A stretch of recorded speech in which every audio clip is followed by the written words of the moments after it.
اسلام کی خوبصورتی اس سے بڑھ کر اور کیا ہوگی کہ وہ ہمیں ایک دوسرے کے ساتھ محبت، امن اور بھائی چارے کی تعلیم دیتا ہے۔ آپ جو بھی اچھا عمل کرتے ہیں وہ دوسروں کے دلوں میں محبت اور خوشی کا باعث بنتا ہے۔ اسی محبت اور بھائی چارے کو فروغ دینے کے لیے نبی کریم صلی اللہ علیہ وسلم نے فرمایا جو دوسروں کے لیے دعا کرتا ہے اللہ تعالیٰ اس کے حق میں وہی دعا قبول فرماتا ہے۔ لہٰذا ہمیں اپنے روزمرہ کی زندگی میں ایک دوسرے کے لیے دعا کرنی چاہیے اور اچھے اعمال کو اپنانا چاہیے۔ مشکلات آئیں تو یہ یاد رکھنا کہ ان مع العسر یسرا، یعنی اللہ تعالیٰ ہر مشکل کے ساتھ آسانی بھی پیدا کرتا ہے۔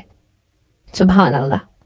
آئیے ہم سب اپنے دلوں کو اللہ تعالیٰ کی محبت سچائی سے بھر لیں اور دوسروں کے لیے دعا کریں، محبت پھیلائیں اور اسلام کی خوبصورتی کو اپنی زندگیوں میں شامل کریں۔ صوفیاء کرام کی تعلیمات ہمیں اس راستے پر برقرار رہنے کی راہ دکھاتی ہیں۔ حضرت رابعہ بصری رحمۃ اللہ علیہ فرماتی ہیں میں نے اللہ کی محبت میں اپنا دل اس طرح غرق کر لیا ہے کہ اب دل میں کسی غیر کی گنجائش ہی نہیں رہی۔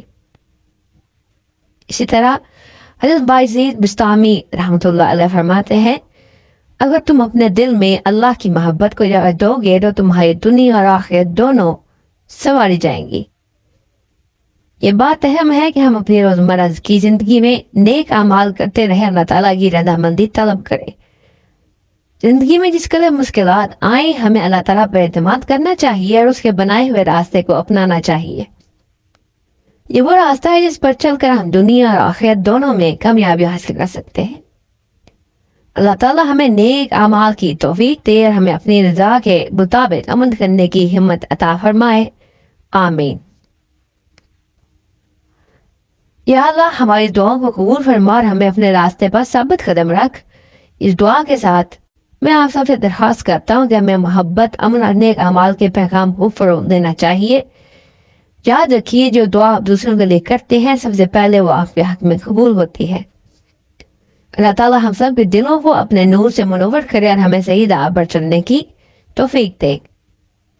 یہ سب باتیں ہمیں یہ درس دیتی ہیں کہ اسلام صرف عبادات کا مجموعہ نہیں بلکہ یہ ایک طرز زندگی ہے جس میں محبت، امن، بھائی چارہ، اخلاقیات کو مرکزی حیثیت حاصل ہے۔